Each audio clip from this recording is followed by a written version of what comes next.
I have a dream that one day. Ça, c'était un homme qui voulait faire de l'amour l'emblème de la réussite politique. Ok, you have a dream. Nothing, my friend. There is no dream.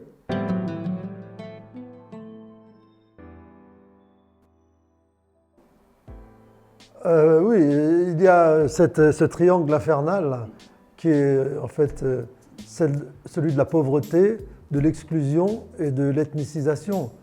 Ça veut dire, dans une société qui est supposée être à égalité pour tous les enfants, plus les enfants se sentent exclus de ce monde virtuel, et plus ils reviennent ou ils se tournent vers leur ethnie primaire d'appartenance pour essayer de trouver le réconfort, un refuge, un foyer que la République ne leur a pas donné. C'est comme ça que je fais la liaison entre l'exclusion, la discrimination et l'ethnicisation d'une société. J'ai écrit un livre en anglais qui s'appelle Ethnicity or Equality, France in the Balance.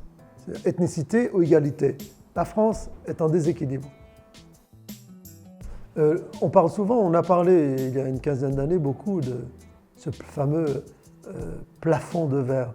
C'est-à-dire pour les minorités ethniques, il arrive un moment où vous montez de l'échelle, mais tout d'un coup vous trouvez au-dessus de vos têtes qu'on ne peut plus aller plus loin. Ça fait penser au bus de Madame Rosa Parks en 1954 dans l'État de Alabama. Cette femme qui est rentrée dans le bus, noire, elle était fatiguée et elle a très bien vu que là-bas, au rang numéro 12, il y avait cette étiquette « Whites Only », réservée aux Blancs. Et donc les 12 premiers rangs étaient pour les Blancs, pas pour les Noirs. Et elle savait que c'était une espèce de plafond de verre, qu'elle n'avait pas le droit d'aller au-delà de la frontière. Et elle a décidé, elle, parce qu'elle était fatiguée, vieille, de s'asseoir au premier rang.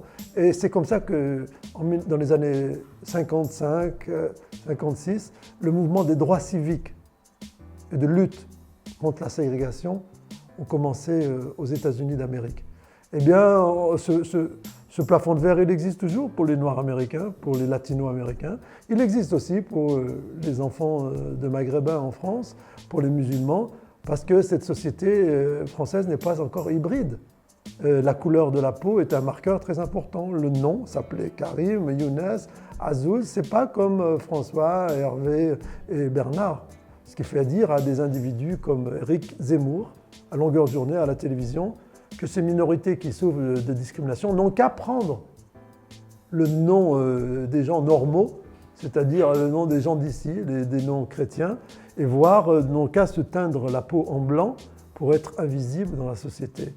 Ben non, c'est pas comme ça que la société multiculturelle et les sociétés hybrides qui s'enrichissent, on l'a vu avec l'équipe nationale de football qui, forte de sa diversité, est consacrée championne du monde. Eh bien, dans la société en général, ça doit fonctionner comme ça.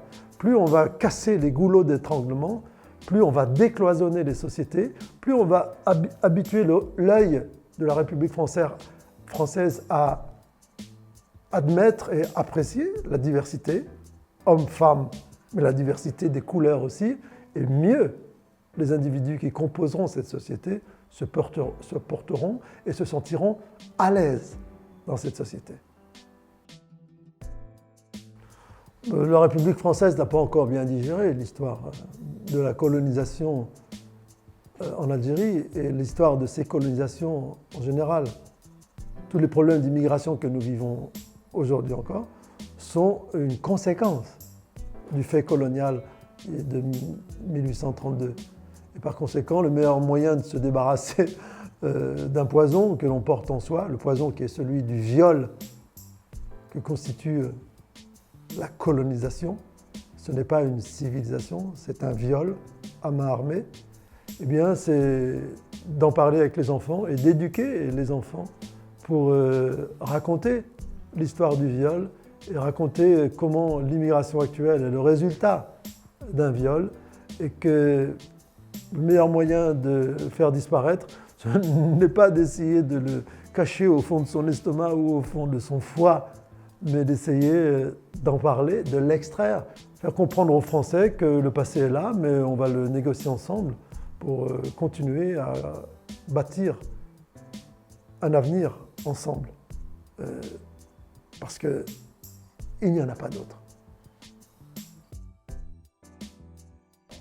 Alors, est-ce que, par rapport aux années 60, est-ce que dans les années 2019-2020, il y a encore des favelas, des bidonvilles en France? Souvent, les bidonvilles sont dans la tête. Hein. Vous avez des enfants qui ont 12 ans, 15 ans, et qui sont déjà sûrs qu'ils ne pourront rien faire dans la société parce qu'ils sont cuits d'avance. C'est-à-dire qu'à l'intérieur, quand vous ouvrez le cerveau, il y a des barrières, des fils de fer barbelés. Ils sont dedans, là. J'ai envie de leur dire, hey, c'est fini la colonisation, c'est fini la guerre, c'est fini.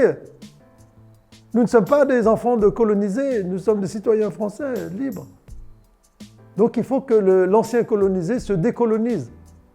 Il faut faire en sorte que quand l'équipe de France joue au football contre l'équipe d'Algérie, ben, si l'équipe d'Algérie gagne, eh bien qu'il n'y ait pas 50 millions d'Algériens qui sautent sur la table en disant « on a battu l'ancien colon ». Non, c'est fini, la colonisation, classe, c'est fini, on est dans un nouveau monde. Et par rapport aux années 50 aujourd'hui, une chose est importante. Dans les années 50, nous, on n'avait pas l'électricité, la télévision, ma cache. On n'avait même pas le téléphone portable, on n'avait que le téléphone arabe à l'époque. Aujourd'hui, chaque individu en France, en Algérie et partout ailleurs dans le monde, chaque individu de la planète dispose d'un téléphone portable dans la poche. Ça change complètement la donne. Moi aujourd'hui, je veux savoir tout de suite là, dans la seconde qui suit, qui était Ibn Khaldoun, born in Tunisia en 1282. Je regarde sur Google. J'ai toute la réponse. Qu'est-ce que veut dire Azouz Begag quand il dit ça? Il veut dire aujourd'hui que si vous voulez savoir, si vous voulez lire, Iqra, si vous voulez connaître, si vous souhaitez approfondir, dans la minute, vous avez 1 milliard de livres, 1 milliard d'informations qui sont disponibles dans votre téléphone portable. C'est à vous qu'il revient d'ouvrir et d'aller voir avec de la curiosité. Cherche à savoir qui était Al-Khwarizmi, qu'est-ce qu'il peut t'apporter à toi. Tout est possible. Donc il faut arrêter d'attendre de la 4e, 5e, 6e, 7e République qui vous apporte les solutions. La solution, c'est toi qui l'as. La solution, c'est nourrir ta curiosité. Oui, nous sommes tous des enfants, des héritiers d'une histoire, tous les habitants de la planète sont les enfants d'une histoire. Très souvent d'ailleurs, une histoire de douleur. Plus rarement une histoire de bonheur, d'amour et d'amitié. I have a dream. I have a dream that one day. Ça, c'était un homme qui voulait faire de l'amour l'emblème de la réussite politique. Ok, you have a dream. Nothing, my friend. There is no dream. Il n'y a pas de rêve. Il n'y a que le combat. Stand up and fight for your rights. Tu te lèves et tu te hirak, bouge. Mon ami, qu'est-ce que tu attends? Ça ne viendra pas. Il faut bouger. Et bouger, ça veut dire tu vas dire que tu existes et que tu es contre la corruption. Et que toi, tu gagnes 200 € par mois à Alger, à Sidi Aish ou à Béchar. Et que tu en as marre parce que 200 €, ça ne te permet pas de vivre, toi et tes 5 enfants. Alors que tu sais que monsieur Untel et monsieur Untel et monsieur Untel, ils ont volé 5 milliards de dollars qu'ils ont planqués. Tu deviens fou. Donc il y a du racisme ici, là-bas, tu t'en fiches. La volonté de vouloir, toi, dégager le système qui te corrompt, qui t'a bouffé, qui a ruiné ton pays, c'est toi qui la portes en toi. Donc n'attends rien de personne. Toi et ton voisin, et ton village, et ta famille, et ton pays, et ton peuple, vous devez ensemble vous lever et te dire non, non et non. Et vous verrez, ça va changer. Boum, boum.